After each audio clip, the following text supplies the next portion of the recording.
Bonjour chers amis, soyez le bienvenu à cette prière du matin. Nous allons déjà nous confier à la Sainte Vierge. Ce jour-ci qui est consacré à la Sainte Vierge, le samedi. Donc nous allons lui demander de venir intercéder pour chacun de nous et pour les intentions que nous portons dans nos cœurs. Au nom du Père, du Fils et du Saint-Esprit. Amen. Je vous salue Marie, pleine de grâce. Le Seigneur est avec vous. Vous êtes bénie entre toutes les femmes, et Jésus, le fruit de vos entrailles, est béni. Sainte Marie, Mère de Dieu, priez pour nous pauvres pécheurs, maintenant et à l'heure de notre mort. Amen. Notre-Dame du Mont Carmel, priez pour nous. Nous allons prendre l'évangile de Matthieu, chapitre 10, versets 24 au 29. Matthieu 10, 24 au 29. En ce temps-là, Jésus disait à ses apôtres, le disciple n'est pas au-dessus de son maître, ni le serviteur au-dessus de son Seigneur. Il suffit que le disciple soit comme son maître et le serviteur comme son Seigneur. Si les gens ont traité de Belzébul le maître de la maison, ce serait bien pire pour ceux de sa maison.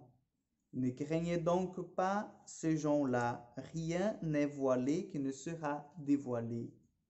Rien n'est caché qui ne sera connu. Ce que vous dit dans les ténèbres, ce que je vous dis dans les ténèbres, dites-le en pleine lumière. Ce que vous entendez au creux de l'oreille, proclamez-le sur les toits. Ne craignez pas ce qui tue le corps sans pouvoir tuer l'âme. Craignez plutôt celui qui peut faire périr dans la gêne l'âme aussi bien que le corps. Acclamons la parole de Dieu.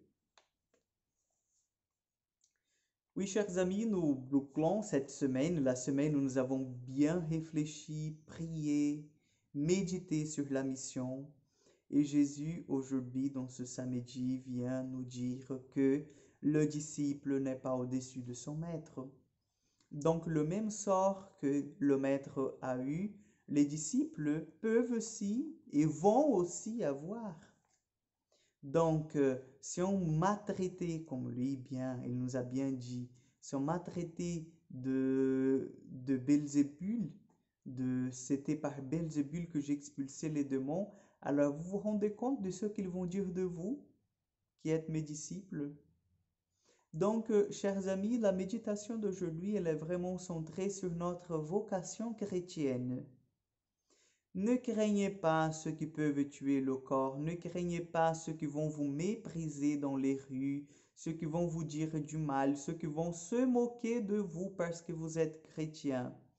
Proclamez en haute voix que vous croyez en Jésus, proclamez que le Christ est votre Seigneur et qu'il a changé votre vie. N'ayez pas peur, n'ayez pas peur. Et plus, je vous dis, ne vous cachez pas derrière à une laïcité qui n'est pas équilibrée, n'est pas juste. Parce que quand on parle de laïcité, on se dit la laïcité est ennemie de chrétiens. Non, la laïcité mal comprise qui ne nous laisse pas la possibilité de professer, de vivre notre foi, d'exprimer notre foi. Et je ne vous dis pas du prosélytisme parce que moi aussi je suis contre le prosélytisme, mais je dis la simple façon d'exprimer que je suis chrétien, moi, de porter, de témoigner dans la rue avec mon crucifix, d'entrer en fait dans des lieux publics avec mon crucifix. Donc, cette laïcité, elle est malsaine. La laïcité, la vraie laïcité, c'est la laïcité que Jésus nous apprend dans l'Évangile. Rendez à César ce qui est à César et à Dieu ce qui est à Dieu. Donc, chers amis, ne vous cachez pas derrière ça, ne vous laissez pas contaminer par ces genres d'idées que je ne peux pas vivre ma foi à l'extérieur de l'Église, que ma foi doit toujours rester dans le domaine privé. Non. Vous ne devez pas être de prosélyte, mais vous devez en fait, parce que vous êtes touché par le Christ complètement, le Christ vous a sauvé complètement. Donc, professez, témoignez de votre foi là où vous êtes, n'ayez pas peur. N'ayez pas peur de ceux qui vont se moquer de vous, puisqu'ils peuvent se moquer de vous maintenant, mais après, lorsqu'ils rencontreront le Christ, ils verront la vérité, ils verront la vie. Et là, ils vont se rendre compte que vous étiez dans le bon chemin. Donc, soyez cette lumière dans le monde d'aujourd'hui qui est dans les ténèbres. N'ayons pas peur, l'Esprit Saint est avec nous, il nous protège. Amen. Le Seigneur soit avec vous. Que Dieu Tout-Puissant vous bénisse et vous garde, le Père, le Fils et le Saint-Esprit. Amen.